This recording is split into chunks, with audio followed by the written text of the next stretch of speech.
Magandang oras mga kababayan, mga ka-Golden Boy. Ito'y part 2 video ng ating pinalabas kanina tungkol sa 34 kan nawawalang sabungero na ayon sa whistleblower ay tigok na daw at naitapon na diyan sa Taal Lake. Napakalaking sindikato pala ito. Grabe. Sabi ni Crispin Remolla ay kahit sila ay medyo kinabahan dito, napakalaking tao daw. Napakalaking tao. Meron pa bang mas malaking tao sa batas ng Pilipinas? Well, ito na yung pagkakataon ni General Torre para ipakita sa buong bansa, sa buong mundo na walang sinasanto ang PNP. Dahil sa panahon ni Digong ay tiklop sila dito eh. Tiklop si Bato. Si Bato ang chief PNP noon sa panahon ni Digong sa isabong na ito. Wala silang nagawa dahil nga ay ewan natin baka merong under the table o baka natakot sila, pero karamihan talaga dyan ay merong regalo yan para hindi napapalag. Pero ngayon sa panahon ni Torre, dahil idealistic itong si General Torre, tinaguri ang The Dragon Slayer. Ilang dragon na ba ang na-slay ni Torre? Digong na-slay na. Si yung nagtatago sa tunnel na may heartbeat, si Kibuloy, ang tinaguri ang anak ng Diyos, ay nadali rin ni Torre. At baka ito yung pangatlo, di ba? Baka ito yung pangatlo. Napakayaman na inchik pala ang nasa likod nitong isabong na ito, at ngayon ay mabubulgar na ito. Hindi na natin papangalanan. Hayaan na natin na itong whistleblower ang magkalat sa pangalan ng taong ito. At hindi lang yan merong na-involve dito na napakagandang babaeng nasa showbiz, merong na-involve. At yan ay sinasabi rin ng itong si alias Totoy. Kaya ito na naman ngayon ang natuunan ng pansin ng mga mamamayang Pilipino kasi grabe ang dami-dami. Hindi lang pala 34 ang nawawalang sabungero. Nasa 100 mahigit lahat ang nawawala dahil sa isabong na yon na pinasara na ni PBBM. Well, narito ang ulat courtesy sa atin ng GMA Integrated News. Sapat na para sa Justice Department ang kredibilidad ni alias Totoy, ang akusadong nais sumistigo sa kaso ng mga nawawalang sabungero, kabilang sa ikinanta niya ang pagpatay sa mga nawawala at paglibing sa kanila sa Taal Lake, ang motibo na pandaraya at pamimirata pa ng ilan sa isabong at ang dami ng biktima na aabot sa 100. Credible enough. And sabi ko nga, hindi lang naman testimonya, meron siyang mga dokumento na, tsaka may video pa nga na hawak, na magpapatunay sa sinasabi niya. Papasa mo siyang state witness? Step by step yan. Basta that will be left for the prosecution to pave the way for this to happen. Ayon kay Remulla, maituturing na makapangyarihan at mayaman ang sindikato ng mga sabungero na itinuturo ni alias Totoy. Ito umamin na si Remulla dito Pati nga ang ang Supreme Court ay meron daw kapit ang mayaman na tao na yan. Kaya sa panahon ni Digong ay walang nangyari dahil nga malakas ang kapit. At hindi lang yan, baka kaibigan niya ni Digong, di ba? Kasi si Bato ay wala Pahiring-hiring lang sila noon sa Senado pero walang nangyari. Kaya meron talagang tinatakpan, di ba? Merong whitewash, merong tinatago ang Chief PNP noon. Wala silang hinahabol ngayon bakit nalaman natin? Bakit habulin ngayon ni Torre yan? Di ba? Kasi merong aksyon. Mayroong aksyon si Torre. Kaya nga na-promote yan into a chief PNP. Dahil sa walang sinasanto, di ba? Ganyan lang yung mukha ni Torre. Sabi nga nila ay si yan Sino ba yung bakla na na maitim na mukha? Diwata, okay, Diwata. Diwata daw si Torre.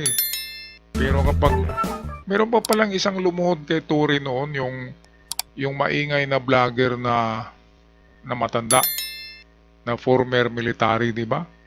Lumuhod yun, nagmakaawa yung kay Torre dahil hinuli ni Torre. Kaya 3 na pala sila. Ngayon, pang-4 ito. Itong napakayaman na tao pala ito. Grabe. Supreme Court kayang bayaran? Kaya nga na-whitewash yung kaso niya noong hanggang 2020 yata to pero nag-umpisa ang isabong, mga COVID yun natandaan ko 2019, nagtataya diyan ng kaibigan ko sa Isabong. At sindikato pala yan. Parang Suertres Lotto pala yan eh. Nakokontrol pala ang resulta ng Isabong. Grabe. Napakalaging pala to, sindikato. Kaya ngayon mabubunyag na to at meron talagang maparusahan. Ngayon maganda dito mga kababayan na tutulong ang Japan kasi merong technology ang Japan sa underwater na pwedeng maghanap ng mga ganyan na nawawala. Kaya malaking tulong, sabi ni Rimulya, ay natawagan na nila ang Japan para tutulong sa pagsisid at sa paghanap ng mga nawawalang itinapon dyan sa Taal Lake. Balik tayo dito sa ating balita kurtesi sa atin ng GMA 24 oras. 20 ang isinangkot nito sa core group. Kakilala yan. Pero hindi natin pwedeng i-reveal pa kasi nagka-case builder pa rin tayo. May grupo yan kasama pero meron talagang corporate setup yung principal natin na kumikilos. Bukod sa organisado, malalim rin ang kapit ng grupo. Mayroon pa tayong grupo ng police officers na involved. Hindi ito basta-basta. Some of them government officials.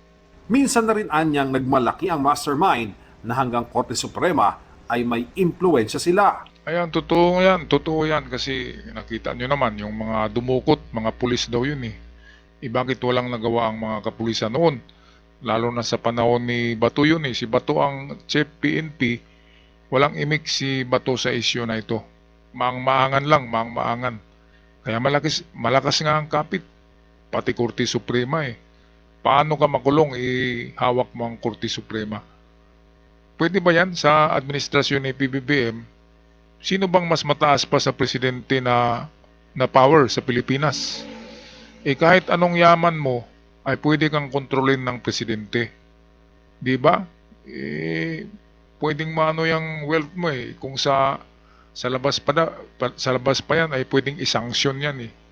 Yung mga yaman na yan, na mga illegal ay pwedeng isanksyon yan ni PBBM dahil wala nang ibang mas powerful na tao sa Pilipinas kundi ang presidente. Yan ang katotohanan. Yung mga mafia na yan pwedeng buwagin yan ni General Torre under the supervision ng ating Pangulo. Alright, so medyo dito ay gagaan na ang loob ng mga naiwang mga asawa, anak, tatay, nanay nitong mga nawawalang sa bungero na ito. Kawawa naman, walang hustisya, nawawala lang eh. Dahil lang sa manok at dahil lang sa mga bossing na yan na pinakamataas na boss ng Isabong. Grabe. Pari-pareho lang tayong tao sa balat ng lupa. Kaya kahit mga ganyan lang yung mga sabungero na yan, ay meron ding mga kaluluwa yan at espiritu na dapat i-respeto rin. Alright, balik tayo sa balita kurtesi sa atin ng GMA 24. Basta yung sinasabi ng mastermind, narinig ko yung kanyang in his own words, kaya natin yan, kahit Supreme Court daw, kaya niya. Grabe. Sinasabi niya. Kaya kakausapin natin ng Chief Justice. We will tell him what are the things that are hindering our way through this. Kasi nga, ang bigat talaga na kalaban sa dami ng pera. Ang Korte Suprema hindi pa raw makakapagkomento ayon sa tagapagsalita ni si Attorney Camille Ting dahil hindi pa naman nila nakakaharap si Secretary Remulla kaugnay sa bagay na ito. Sa pananaliksik ng GMA Integrated News Research, umaabot sa halos 6 na bilyong piso ang kita ng Isabong mula March 2021 hanggang May 3, 2023 base sa datos ng PAGCOR. Do away with May Isabong. 2022 nang ipahinto ni dating Pangulong Duterte ang Isabong dahil anya sa social cost nito sa buhay ng mga Pinoy. December 2022 naman nang pirmahan ni Pangulong Bongbong Marcos ang Executive Order No. 9 na nagsasabing illegal ang Isabong. Sa ngayon, naghahanda ng Department of Justice sa paghahanap sa mga nawawalang sabungero sa Taal Lake. Ito hindi lang illegal eh. Hindi lang nakasisira ng buhay kasi sugal yan. May namamatay pa ng dami-dami na pala. Hindi lang pala 34. Ayon sa latest ngayon na binanggit ng whistleblower ay mayroong 100 plus na nawawala. Pero yung siguradong dinukot lang ay 34. Yun yung siguradong dinukot ng parehong grupo na sinabi ng whistleblower na itong Alpha Group. Alpha ibig sabihin number 1 A Alpha. Kaya well, talagang malaking pasabog ito kapag nalaman kung sino itong big boss dito at sino itong queen, yung artista na babae na kasama rin sa grupo. Kaya noon tinatabunan ito eh. Kaya hindi gaanong naririnig ang issue na ito dahil parang tinatabunan eh. Dahil nga mayroong sangkot ng mga public officials, PNP officials, at mayroong sangkot ng mga celebrities. Kasi big time to na pala eh, na sindikatong sugal. Isabong nakokontrol pala, parang parang luto. Di ba? Nakokontrol yung resulta. Alright, tapusin na natin ang video. 46 sa atin ng 24 oras. Kausap na nito ang Japan ukol sa dagdag na kapabilidad sa underwater search. In the Japanese government for assistance here. Pero meron naman tayo mga remote vehicle sa DNR na pwede rin gamitin. But the technical expertise and experience, yung kulang tayo. Well, we will ask them to provide us also with equipment. Para naman makakalap ng dagdag impormasyon ay nakipag-ugnayan na ang CHR Calabarzon at Investigation Office sa Criminal Investigation and Detection Group ng Batangas Police at Coast Guard Substation sa Talisay, Batangas. Ito mga kababayan, gusto ko marinig dito ang side ni General Torre. Kung sasabihin ba ni General Torre na kayang-kaya niya ang taong yan, nakikita na natin ang taong yan, naririnig na natin. Noon sa hearing sa Senado, lumitaw yan pero wala eh, tinabunan kagad eh. Kaya ngayon ay, well, malalaman natin kung kaya niyang bayaran lahat, pati Korte Suprema. Di ba? Sa panahon ni Digong, di ba si Digong ay hari ng tukhang? Bakit hindi niya pinatukhang ang tao na ito?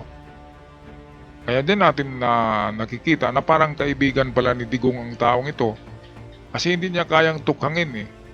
Pwede naman eh kasi hawak ni Digong ang military. Bakit hindi matukhang? Ngayon sa panahon ni PBBM, si PBBM ang pinaka-chief eh. Kahit ng military. Kaya pwedeng i-order yan ni PBBM kay General Torre ang manhunt. Kung magtago man yan na tao na yan. Diba? Sino bang mas makapangyarihan sa Pilipinas? Ang mga mafia ba o ang chief PNP o ang presidente? Diba? So ipaubaya na lang okay, so atin na lang ipaubaya siguro ito kay General Torre, the Dragon Slayer. Kasi maganda naman ang record ni General Torre. 3 wins, no losses eh. 3-0 ang record nito. Baka pang-apat na tao ito na madagdag sa medalya ni General Torre. Kudos kay General Torre. Ngayon mga kababayan, paki-comment sa ating comment section ang inyong masasabi tungkol dito. Sino ba itong queen na magandang artista? Sino ba itong bossing ng mga sabungero na ito? Okay, so ako'y magpapaalam na. Maraming salamat at sa mga bago pa lamang sa channel, huwag kalimutan mag-subscribe para palagi tayong updated sa mga bagong uploads. Paalam!